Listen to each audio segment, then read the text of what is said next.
الحمدللہ رب العالمین نحمدہ ونصلی علی رسولہ الکریم اما بعد فاعوذ باللہ من الشیطان الرجیم بسم اللہ الرحمن الرحیم وَاعْلَمُوا أَنَّ اللَّهَ يَحُولُ بَيْنَ الْمَرْءِ وَقَلْبِهِ وَأَنَّهُ إِلَيْهِ تُحْشَرُونَ آمنت باللہ صدق اللہ العلی العظیم وصدق رسولہ النبی الامین الکریم اما بعد۔ اللہ رب العزت کی دی ہوئی خصوصی توفیق کی بدولت ہم اور آپ جمعۃ المبارک کی ان مبارک ساعتوں میں ایک مرتبہ پھر اس کا ذکر کرنے کے لیے، اس کی یاد کرنے کے لیے، دین اسلام سے متعلقہ باتیں سیکھنے کے لیے، سکھانے کے لیے اور اس کی بارگاہ عالیہ میں سربہ سجود ہونے کے لیے اکٹھے ہوئے ہیں۔ اللہ رب العزت سے دعا گو ہوں کہ ہم تمام کا یہاں آنا، یہاں بیٹھنا، کلام کرنا اور کلام سننا اللہ رب العزت اپنی بارگاہ میں قبول و مقبول فرمائے۔ قرآن حکیم کی جو آیت کریمہ اس کا ایک جز آپ کی خدمت میں تلاوت کیا ہے، سورہ انفال آیت نمبر 24، جس میں اللہ رب العزت اپنی قوت، اپنی طاقت اور اپنے تصرف کے حوالے سے ارشاد فرما رہے ہیں، اور ساتھ ہی حضرت انسان کو یہ آگاہی دی جا رہی ہے کہ اللہ رب العزت حضرت انسان کے قلب میں، دل میں پیدا ہونے والے جمی خیالات سے بھی آگاہ ہے، اور جب چاہتا ہے تو تصرف فرما کر اس میں اپنے فضل سے تبدیلی فرما دیا کرتا ہے۔ اللہ فرماتا ہے کہ ان اللہ یحول بین المرء وقلبہ، کہ بے شک جان لو کہ اللہ رب العزت کا حکم حائل ہو جاتا ہے انسان اور اس کے دل کے ارادوں کے درمیان، وَأَنَّهُ إِلَيْهِ تُحْشَرُونَ، اور بے شک تم تمام اسی کی طرف اٹھائے جاؤ گے اور تم کو اسی کی طرف لوٹنا ہے۔ حدیث شریف میں آتا ہے کہ حضور علیہ الصلوۃ والسلام آپ کا یہ معمول رہا کرتا تھا کہ نبی علیہ الصلوۃ والسلام اکثر و بیشتر اپنے قلب کے حوالے سے کچھ خاص دعائیں ہیں وہ ارشاد فرمایا کرتے تھے، اللہ سے مانگا کرتے تھے۔ ایک حدیث کے اندر یہ آتا ہے کہ نبی علیہ الصلوۃ والسلام اکثر یہ دعا مانگتے کہ یا مقلب القلوب ثبت قلبی علی دینک، کہ اے دلوں کو پھیر دینے والے، اے دلوں کو بدل دینے والے، اے دلوں کو تبدیل کر دینے والے، میرے دل کو اپنے دین پر ثابت قدمی عطا فرما، ثابت قدم مضبوط فرما۔ صحابہ کرام نے جب باکثرت حضور علیہ الصلوۃ والسلام کو یہ دعا کرتے دیکھا تو ایک صحابی رسول صلی اللہ علیہ وسلم نے نبی علیہ الصلوۃ والسلام کی بارگاہ میں یہ عرض کی کہ اے خدا کے محبوب، آپ اللہ کے نبی ہیں، جو دین اللہ کی جناب سے آپ تک پہنچا، آپ نے وہ دین ہم تک پہنچایا، ہم نے اس دین کو قبول کر کر اس پر عمل کیا، اور آپ ہم تمام کے اندر اس دین پر سب سے زیادہ عامل ہیں۔ اے خدا کے محبوب، پھر بھی آپ باکثرت یہ دعا مانگا کرتے ہیں کہ یا مقلب القلوب، اے دلوں کو پھیر دینے والے، ثبت قلبی علی دینک، کہ میرے دل کو اپنے دین پر ثابت قدم فرما۔ اے خدا کے محبوب، اس میں حکمت کیا ہے؟ تو حضور علیہ الصلوۃ والسلام آپ نے ارشاد فرمایا کہ اے میرے پیارے صحابی، حضرت انسان کا دل اللہ رب العزت کی انگلیوں کے درمیان ہوتا ہے۔ اللہ رب العزت جب چاہتا ہے اس بندے کے دل کو پھیر کر اپنی جانب کر لیا کرتا ہے، اور جب چاہتا ہے اس بندے کے دل کو ٹیڑھا کر دیا کرتا ہے اور وہ اللہ کی نافرمانی میں زندگی گزارتا ہے۔ معلوم یہ چلا کہ وہ لوگ جن کو اللہ رب العزت عبادت کی توفیق دیتا ہے، وہ لوگ جن کو اللہ رب العزت اپنی بارگاہ میں سربہ سجود ہونے کی توفیق دیتا ہے، ان کو یہ حق حاصل نہیں ہے کہ اپنی عبادات کے اوپر اکڑ دکھائیں اور اپنی عبادات کے اوپر فخر محسوس کریں۔ یہ اللہ کا فضل ہے، یہ اللہ کی عطا ہے جو وہ اپنی جناب سے مجھے اور آپ کو یہ توفیق دیتا ہے کہ ہم اس کی بارگاہ میں سربہ سجود ہوتے ہیں۔ وہ چھوٹی سی نیکی، وہ چھوٹا سا عمل جو کبھی کبھی میری اور آپ کی ذات سے سرزد ہوتا ہے، جس کو عرف کے اندر لوگ نیکی سے یاد کرتے ہیں یا تعبیر کرتے ہیں، وہ عمل بھی حضرت انسان اس وقت تک نہیں کر پاتا جب تک اللہ کی رحمت شامل حال نہ ہو جائے۔ اور دوسری جانب وہ لوگ جن کا دل ذکر، اذکار اور عبادات سے خالی ہے، یا جو اپنے آپ کو عبادات میں غافل پاتے ہیں، بحیثیت مسلمان کے ان پر یہ لازم ہے کہ وہ اس حقیقت پر آگاہی کو حاصل کریں کہ اللہ رب العزت کی جناب سے شرف قبولیت ان کو نہیں بخشا گیا، اسی وجہ سے وہ اللہ کے ذکر، اللہ کی یاد اور اللہ کی عبادات سے غافل کر دیے گئے ہیں۔ حضرت خواجہ حسن بصری رحمۃ اللہ تعالی علیہ ایک مرتبہ ایک مجلس میں تشریف فرما تھے، ایک نوجوان آپ کی خدمت میں حاضر ہوا، کہا حسن بصری ایک سوال پوچھنا چاہتا ہوں۔ آپ نے فرمایا صاحبزادے پوچھئے، کیا پوچھنا ہے؟ کہا حضرت میں نے دیکھا ہے ناچ گانے کی محفل ہو، بے حیائی بے غیرتی کی محفل ہو، سینکڑوں لوگ اکٹھے ہو جاتے ہیں، دور دور سے لوگ آتے ہیں، خاندانوں کے خاندان آتے ہیں، لوگ شرکت کرتے ہیں، لیکن جب بات آتی ہے اللہ کے ذکر کی، جب بات آتی ہے رسول اللہ صلی اللہ علیہ وسلم کے ذکر کی، تو فقط چند لوگ بیٹھے اللہ اور اس کے رسول کا ذکر کرتے ہیں۔ ایسا کیوں ہے؟ آپ نے یہ بات سنی تو سن کر فرمایا صاحبزادے ذرا یہ تو بتاؤ اپنے گھر میں کبھی کسی غیر کو بلاتے ہو؟ کہا نہیں حضرت غیر کو تو نہیں بلاتا۔ کہا کس کو بلاتے ہو؟ کہا جس سے محبت ہے، جس سے تعلق ہے، جس سے کوئی رشتہ ہے، جس سے کوئی ناتا ہے، کوئی جان پہچان ہے، اس کو اپنے گھر بلاتا ہوں، کبھی غیر شخص کو، نامعلوم شخص کو اپنے گھر نہیں بلاتا۔ آپ نے فرمایا پھر یاد رکھو اللہ کے ذکر کے حلقے، اللہ کی مساجد اور اللہ کے یاد کرنے کی جگہیں، یہ وہ مقامات ہوا کرتے ہیں جہاں اللہ ان بندوں کو بلاتا ہے جن سے خاص طور پر محبت فرمایا کرتا ہے۔ جن سے اللہ محبت نہیں کرتا، جن سے اللہ کا کوئی تعلق نہیں ہے،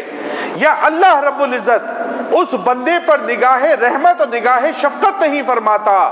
ان لوگوں کو اپنے ذکر سے غافل کر دیا کرتا ہے، اپنے ذکر سے دور کر دیا کرتا ہے۔ آج میں اور آپ ذرا اپنے شب و روز کا مشاہدہ تو کریں، تو میرے بھائی، میرے دوست، مجھے اور آپ کو یہ بات پتہ لگے گی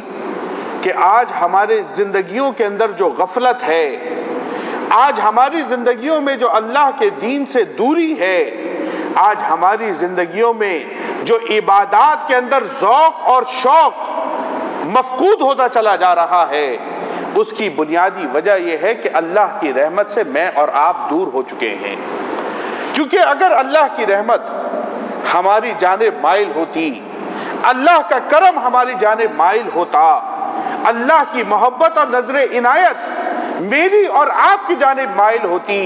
تو اس کا لازمی نتیجہ یہ ہوتا کہ میں اور آپ اللہ کے عابد، عبادت گزار اور شکر گزار بندے بنتے۔ آج ہماری کیونکہ سٹینڈرڈز تبدیل ہو گئے، ہم سمجھتے ہیں جس کے پاس پیسہ زیادہ ہے تو اللہ کی رحمت اس پر زیادہ ہے، ہم سمجھتے ہیں جس کے پاس دولت زیادہ آ گئی تو اللہ کی رحمت اس کے پاس زیادہ ہے، ہم سمجھتے ہیں جس کا بینک بیلنس زیادہ ہے تو شاید اللہ کی رحمت اس پر زیادہ ہے، ہم سمجھتے ہیں اس کی گاڑی بڑی ہے، اس کا بنگلہ بڑا ہے، اس کا گھر بڑا ہے، اس کی جائیداد بڑی ہے، اس کی عزت بڑی ہے، اس کا عہدہ بڑا ہے، اس کا منصب بڑا ہے، اس کا درجہ بڑا ہے، یہ سیاسی طور پر بہت ترقی کر رہا ہے، تو شاید اللہ کی رحمت اس کی جانب مائل ہے۔ میرے بھائی، میرے دوست، میرے محترم، میرے عزیز، جو تعلیم قرآن ہم کو دے رہا ہے، جو تعلیم اللہ کا دین ہم کو دے رہا ہے، جو پیغام قرآن و حدیث اور اللہ والے ہم کو سکھا رہے ہیں، وہ تعلیم یہ ہے کہ جس پر اللہ کی رحمت ہوتی ہے وہ اللہ کا ذاکر بن جایا کرتا ہے، جس پر اللہ کا کرم ہوتا ہے اس کی عبادات میں ذوق اور شوق پیدا ہو جایا کرتا ہے، جس پر اللہ کی نگاہ رحمت ہوتی ہے وہ اللہ کے قرب کی منازلیں تیزی سے طے کر لیا کرتا ہے، اور جس پر سے اللہ نگاہ رحمت کو ہٹا لے تو وہ دنیا کے امور میں اس طرح غافل ہو جاتا ہے کہ پھر اس کی توجہ اور اس کا ذوق العبادہ وہ کم ہو جایا کرتا ہے، وہ دنیاوی امور کے اندر مشغول ہو کر زندگی ضائع کرتا رہتا ہے۔ آج جن حالات کا میں اور آپ سامنا کر رہے ہیں، جن معمولات کا میں اور آپ سامنا کر رہے ہیں، تو وہ ذوق عبادت، وہ شوق عبادت وہ مفقود ہو گیا ہے۔ اور اللہ کے رسول صلی اللہ علیہ وسلم وہ جو اپنے صحابہ کرام میں بیٹھ کر تعلیم دے رہے ہیں، وہ تعلیم یہی تھی کہ اپنی نمازوں میں، اپنے روزمرہ کے معمولات میں، اپنے شب و روز کے اندر جس دعا کی کثرت کیا کرو وہ دعا یہ ہے کہ یا مقلب القلوب ثبت قلبی علی دینک، کہ اے دلوں کو پلٹ دینے والے، اے دلوں کو پھیر دینے والے، تو ہمارے دلوں کو اپنے دین پر ثابت قدمی عطا فرما۔ حضرت ام سلمہ رضی اللہ تعالی عنہا آپ فرماتی ہیں کہ میں نے دیکھا ہے کہ رسول اللہ صلی اللہ علیہ وسلم جب بھی میرے گھر میں تشریف فرما ہوتے تو اکثر آپ ایک اور دعا مانگا کرتے تھے، اور وہ دعا یہ تھی کہ یا مصرف القلوب اللہم صرف قلبی الی طاعتک، کہ اے دلوں میں تبدیلیاں پیدا کر دینے والے، اے دلوں کو موڑ دینے والے، ہمارے دلوں کو اپنی اطاعت کی طرف موڑ دے، اگر تیری رحمت نہیں ہوگی تو ہمارے دل اطاعت کی طرف مائل نہیں ہوں گے۔ ایک بزرگ کے بارے میں آتا ہے، آپ کے پاس ایک نوجوان حاضر ہوا اور آ کر عرض کرنے لگا، حضور اللہ کی محبت، اللہ کی معرفت پانے میں مشکل کیا ہے؟ اللہ کی محبت اور اللہ کی معرفت پانے میں مشکل کیا ہے؟ آپ نے فرمایا، صاحبزادے اللہ نہ چاہے تو لاکھ نمازیں پڑھ لے، اللہ نہ چاہے تو لاکھ روزے رکھ لے، اللہ نہ چاہے تو لاکھ دیگر عبادات کر لے، اگر اللہ کا فضل، اللہ کی رحمت تیری جانب نہیں ہوگی تو اللہ کے قرب کی منازلوں کو کبھی پا نہیں سکتا۔ حضرت یہ تو بڑی مشکل بات آپ نے فرمائی، بندہ عبادت بھی کر رہا ہے، ذکر بھی کر رہا ہے، روزے بھی رکھ رہا ہے، سب کر رہا ہے، قرب الہی، اللہ کی قربت اس کو پھر بھی حاصل نہیں ہو رہی۔ عبادت تو کر رہا ہے لیکن بدذوقی سے کر رہا ہے، مسجد میں تو آ رہا ہے لیکن دل نہیں لگ رہا ہے، روزہ تو رکھ رہا ہے لیکن روزے کے جو احکامات اور جو شرائط ہیں ان کو پورا نہیں کر پا رہا، زکوٰۃ، صدقات، خیرات تو کر رہا ہے لیکن اس کی توجہ اور اس کا مطلوب و مقصود اللہ کی رضا نہیں ہے، بلکہ دنیاوی دکھاوا، لوگوں میں بڑھوتری، نام اور چرچے کے خاطر سارا کچھ کر رہا ہے۔ حضرت یہ تو بڑی مشکل بات ہے، اللہ کی محبت میں آسانی کیا ہے؟ آپ مجھے یہ بتا دیں۔ آپ نے فرمایا، حدیث میں آتا ہے کہ خدا کے محبوب فرماتے ہیں کہ بندے کا دل اللہ رب العزت کی انگلیوں کے درمیان ہوتا ہے۔ یہ وہی حدیث ہے جو میں نے شروع میں ترمذی کے حوالے سے آپ کی خدمت میں پیش کی۔ فرمایا، صاحبزادے بندے کا دل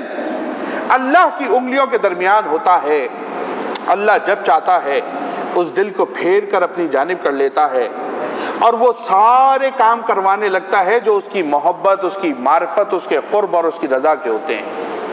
اور جب چاہتا ہے اس دل کو واپس پھیر دیتا ہے۔ بندہ پھر گناہ میں لگ جاتا ہے، پھر خطا میں لگ جاتا ہے، پھر غلطی میں لگ جاتا ہے، پھر وہ سارے الٹے کام کرنے لگتا ہے اور اللہ کی رحمت سے دور ہو جاتا ہے۔ اس نے کہا، حضرت سارا مسئلہ ہی یہی ہے کہ اللہ یہ چاہتا کب ہے کہ اس کا بندہ اس کا ذکر کرے، اللہ یہ چاہتا کب ہے کہ اس کا بندہ اس کی جانب مائل ہو جائے، اللہ یہ چاہتا کب ہے کہ اس کا بندہ اس کے قریب آ جائے اور اس کی عبادات میں ذوق اور شوق اور سرور پیدا ہو جائے۔ یہ ہوتا کب ہے؟ آپ نے فرمایا صاحبزادے اس کا طریقہ یہ ہے تو ان کے ساتھ ہو جا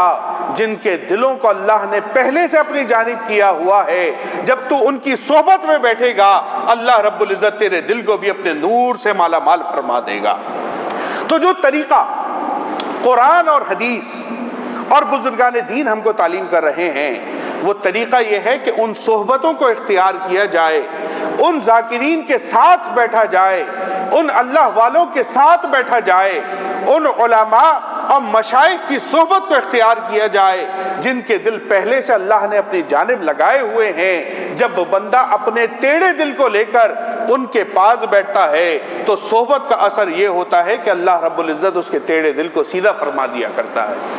اسی لیے یہ اجتماعات ہوتے ہیں,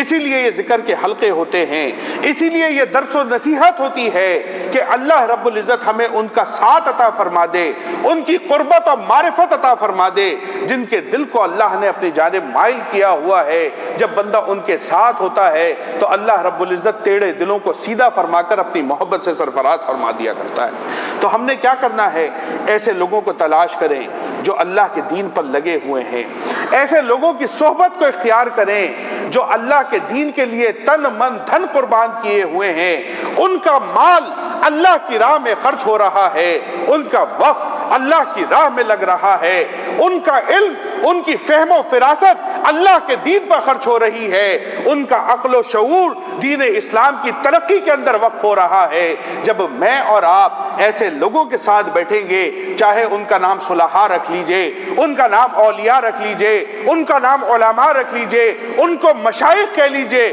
اللہ کا ولی کہہ لیجئے, وہ جس درجے میں بھی ہوں گے جب میں اور آپ ان کے ساتھ نتھی ہو جائیں گے تو اللہ رب العزت اس توفیق سے ہم کو بھی سرفراز فرما دے گا جو ان اللہ والوں کو عطا کی گئی ہے. اور یہی اس قرآن کی آیت کا مطلوب و مقصود ہے. اور اللہ فرماتا ہے وَأَنَّهُ إِلَيْهِ تُحْشَرُونَ. یاد رکھو یہ جتنی نصیحت تم تک پہنچائی گئی ہے اگر مان لوگے تو فائدے میں رہو گے, اگر نہ مانو گے وَأَنَّهُ إِلَيْهِ تُحْشَرُونَ. روز قیامت تو اسی کی بارگاہ میں تمہیں جمع ہونا ہے. جب وہاں پیش ہوگے تو ان باتوں پر تم سے باز پرس کی جائے گی, تم سے پوچھا جائے گا, تمہارا اکاؤنٹیبلٹی تمہارے ساتھ کی جائے گی کہ تم کو سمجھایا گیا تھا, تم کو بتایا گیا تھا کہ دین پر چلنا ہی اصل اللہ کے قرب کو پانا ہے, اللہ کی رحمت کا نچوڑ اور اللہ کی رحمت کی حقیقت قرب الہی کا پا جانا ہے. تم نے دنیاوی دولت کے اندر اللہ کے قرب کو سمجھ لیا, تم نے بینک بیلنس کے اندر اللہ کی رحمت کو سمجھ لیا. یہ تو سفر کا توشہ ہے, منزل تو اللہ کی رضا ہے. اگر وہ پانی ہے تو ان کے ساتھ ہو جاؤ جن کا دل اللہ نے اپنی بارگاہ میں لگایا ہوا ہے, تو اللہ رب العزت تم تمام کو بھی اور ہم تمام کو بھی اس راہ کا راہی بنا دے گا. اللہ رب العزت سے دعا ہے ہم تمام کو اپنے قلب کی اصلاح کرنے کی توفیق مرحمت فرمائے اور ہمارے دلوں کو اپنی اطاعت اور دین کی جانب مائل فرمائے اور ہمیں اپنی رضا کے مطابق زندگی گزارنے کی توفیق مرحمت فرمائے. وآخر دعوانا ان الحمد للہ رب العالمین.